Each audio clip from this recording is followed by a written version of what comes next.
छोटू की आंखें धीरे धीरे सिकुड़ गईं।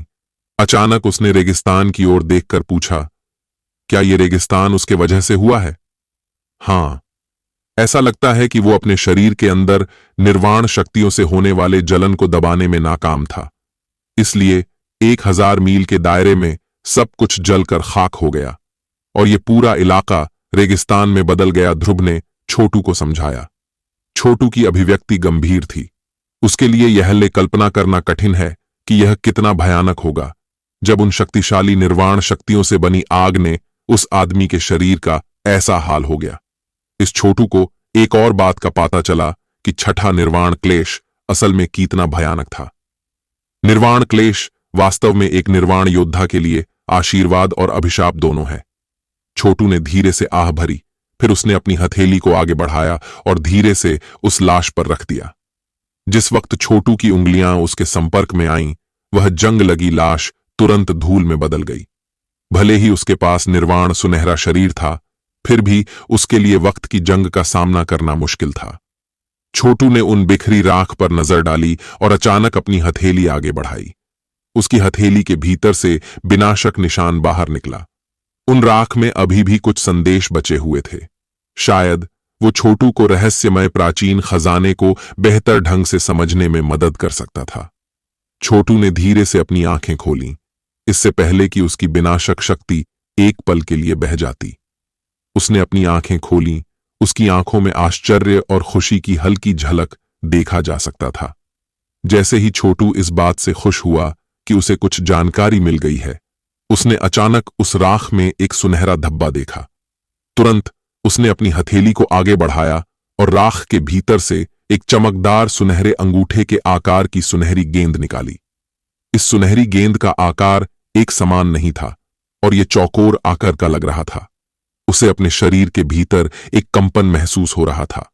छोटू ने अपने चेहरे पर विस्मयकारी भाव के साथ इस वस्तु को देखा। ये तो सुनहरा शरीर तरल है।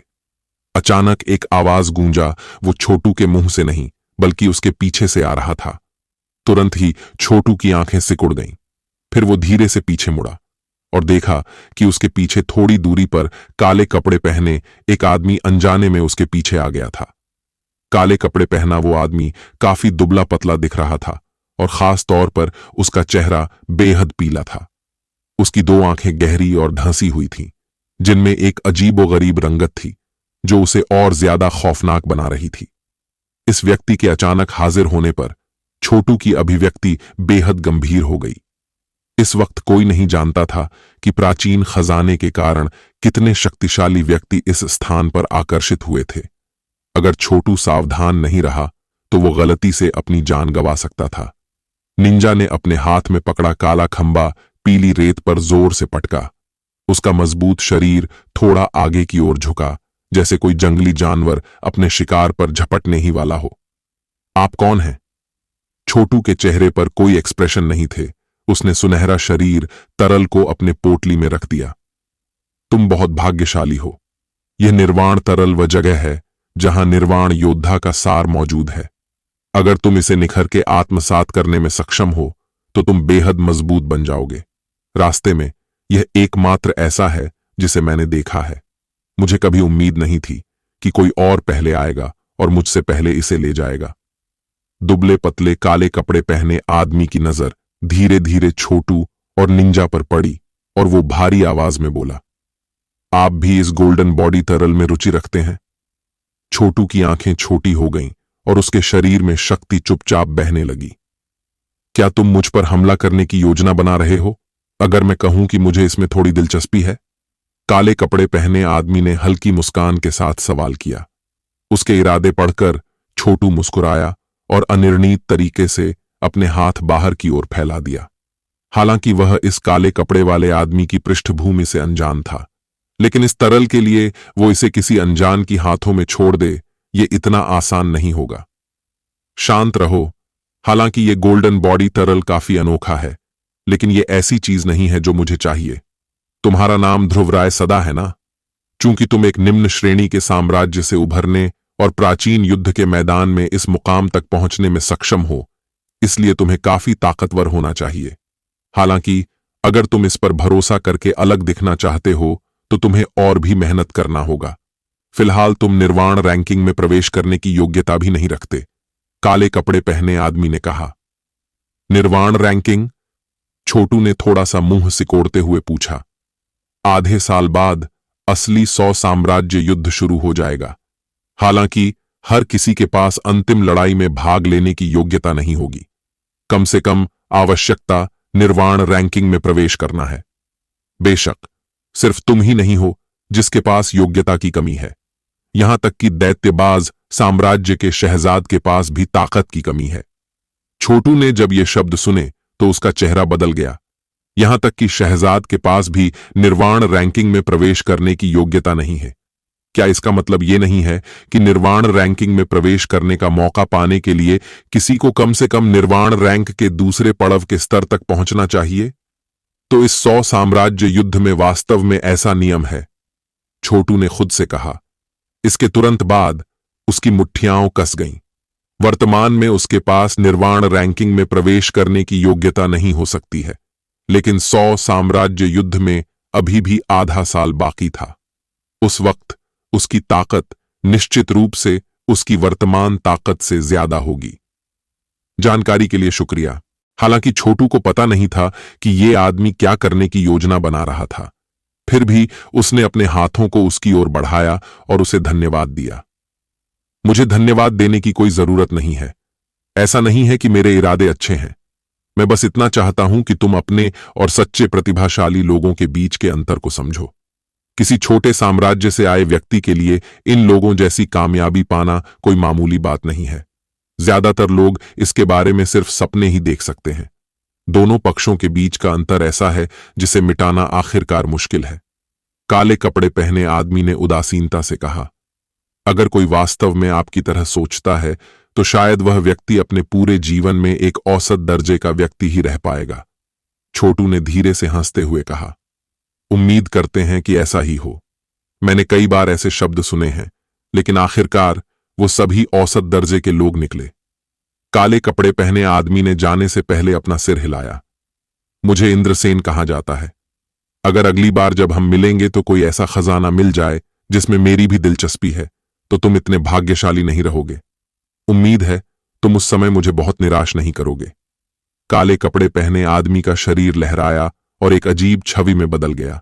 फिर उसकी भारी आवाज धीरे धीरे गूंजने लगी और वो दूर चला गया। ये आदमी, छोटू ने दूर से आई उस आदमी को देखा और थोड़ा सा सोचने लगा।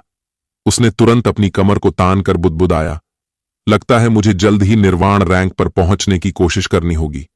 नीची नजर से देखे जाने का यह एहसास वाकई किसी को अजीब महसूस कराता है। वो आदमी बेहद ताकतवर है। निंजा ने काले खंबे पर अपनी पकड़ मजबूत कर ली और उस जगह को गौर से देखने लगा जहां इंद्रसेन गायब हो गया था। हां, वो कोई साधारण व्यक्ति नहीं है। छोटू ने सिर हिलाया। वो इस आदमी के शरीर से फैलती खतरनाक तरंगों को महसूस कर सकता था। उसके अनुमान के मुताबिक ये आदमी कम से कम दूसरे पड़ाव का निर्माण था। चलो चलें, अब समय आ गया है कि हम सफलता हासिल करें। छोटू ने अपना शरीर घुमाया और उसकी निगाह दूसरी दिशा की ओर गई। क्या तुम जानते हो कि निर्वाण गोलियां बड़ी मात्रा में कहां हैं? ध्रुव एक बार फिर प्रकट हुआ और छोटू से पूछा। हां, उस जगह पर इतनी निर्वाण गोलियां होनी चाहिए कि उन्हें खुलकर खर्च किया जा सके। छोटू ने थोड़ा मुस्कुराया। उसने तुरंत उस जगह पर रुकना बंद कर दिया। अपने शरीर की हरकत से उसने पहल की और उस जगह की ओर दौड़ पड़ा जहां उसकी नजर थी। उसके पीछे निंजा भी तेजी से चल पड़ा। इस बार सफर करीब आधे घंटे तक चला। इस दौरान छोटू कई चट्टानी खंडहरों से गुजरा। उसे कभी कभी कुछ ऐसे लोग भी मिलते जो खजाने की तलाश में यहां आए थे। इनमें से ज्यादातर लोगों ने ग्रुप बनाए हुए थे और वो जहां भी गुजरते थे टिड्डियों के झुंड की तरह होते थे और पूरे खंडहर को कई बार तहस नहस कर देते। इस जगह पर जहां इतने सारे लोग इकट्ठे हुए थे वहां लड़ाई होना आम बात था। कोई भी अनोखा खजाना अगर अचानक सामने आ जाए तो निश्चित रूप से एक बड़ी लड़ाई हो सकती थी। शुक्र है कि छोटू को उन खजानों में कोई दिलचस्पी नहीं थी। रेगिस्तान में अपने कुछ देर के ठहराव के बाद से ही उसने इन खंडहरों पर उतरना बंद कर दिया था। इसके बजाय उसने अपनी रफ्तार उस दिशा में बढ़ा दी थी जिस दिशा में वो जा रहा था। रेगिस्तान में लाश से मिली जानकारी से उसे पता चल गया था उस जगह पर काफी निर्वाण गोलियां होंगी जिन्हें वो दिल खोल के खर्च कर सकता है। छोटू अपनी अधिकतम गति से सफर करता रहा। कुछ ही देर बाद उसने स्पष्ट रूप से महसूस किया कि उसके आसपास का वीरानपन बहुत कम हो गया था। कुछ तैरते हुए द्वीपों के अवशेष भी उन लोगों की तुलना में अधिक पूर्ण थे जिन्हें उसने पहले देखा था। इसके अलावा जिस चीज ने वास्तव में छोटू को आश्चर्यचकित किया वो था कि यहां की जगह बेहद जीवंत थी। क्या हम धीरे धीरे प्राचीन खजाने के गहरे हिस्सों तक पहुंच रहे हैं? आसपास के बदलावों ने छोटू के दिल को खुशी से भर दिया। उसने अपनी गति बढ़ानी जारी रखी। लगभग 10 मिनट के बाद अचानक उसके सामने से छप छप की आवाज आई। छोटू ने अपना ध्यान उस समय केंद्रित किया जब उसने इस जगह से पानी के फैलने की आवाज सुनी। उसका शरीर एक विशाल तैरते हुए टापू के पास से गुजरा, जिसके बाद वो अपने सामने के जगह को विस्मय से देखता रहा। उसके सामने 10,000 मीटर की दूरी पर अभी भी बादल छाए हुए थे। हालांकि आसमान पर एक चमकीली लाल आसमानी नदी तैर रही थी। कोई नहीं बता सकता था कि आसमानी नदी की शुरुआत कहां से होती है। नदी का अंत भी एक नजर में देखना असंभव था। ऐसा लग रहा था मानो नदी सीधे एक खाली जगह में समा गई हो, जो बेहद राजसी लग रही थी। ये वही गोली नदी है जिसकी जानकारी कंकाल से मिली जानकारी में किया गया था। छोटू ने एक गहरी सांस छोड़ी। ऐसा लग रहा था जैसे वो अपने दिल के अंदर के सदमे को बाहर निकालने की कोशिश कर रहा हो। ऐसा इसलिए था क्योंकि छोटू जानता था कि इस आसमानी नदी में साधारण नदी का पानी नहीं, ये वास्तव में एकत्रित होकर एक तरल शरीर का निर्माण कर रही थी जो छपाक की आवाज के साथ बह रही थी। जब छोटू और निंजा गोली नदी के पास पहुंचे तो चमकीले लाल तरल की सतह फट गई। एक भयावह लाल रंग की आकृति बिजली की तरह बाहर निकली और एक बहुत तेज हवा हिंसक रूप से छोटू की ओर आई। छोटू के पीछे से निंजा ने खंबा निकला और बेरहमी से हवा को काट दिया, जिसके बाद उस तेज लाल आकृति से एक जंगली और हिंसक ताकत बह निकली। खंबे ने आकृति पर हमला किया और बाद में एक दर्दनाक तीखी चीख निकली। इस वक्त छोटू ने आखिरकार पाया कि यह एक मानव जैसा प्राणी था। इसका शरीर ज्वलंत लाल तराजू से ढका हुआ था, जबकि इसके हाथ में एक त्रिशूल जैसा हथियार था। इसकी आंखें लाल और जानलेवा थीं। क्या ये गोली आत्मालाश है? जब उसने इस अजीब जानवर को देखा तो ध्रुव ने आश्चर्य में कहा, गोली आत्मालाश? छोटू चौंका। इस गोली नदी में मरने वाले आदमी को फेंकने से इस गोली नदी में भिगोया गया लाश धीरे धीरे बिना किसी जीवन या बुद्धि के एक जानवर बन जाएगा। अगर इसका वर्णन करना हो तो इसे कठपुतली के समान माना जा सकता है। कोई नहीं जानता कि इस गोली नदी में कितने गोली आत्मा लाश मौजूद हैं। अगर तू इस जगह से निर्वाण शक्ति को अवशोषित करना चाहते हैं तो यह बहुत मुश्किल है। ध्रुव शौर्य ने गोली नदी को देखा और उस पर अपनी आंखें केंद्रित कीं। वह देख सकता था कि इस शानदार गोली नदी के भीतर अनगिनत गोली आत्मा शव थे।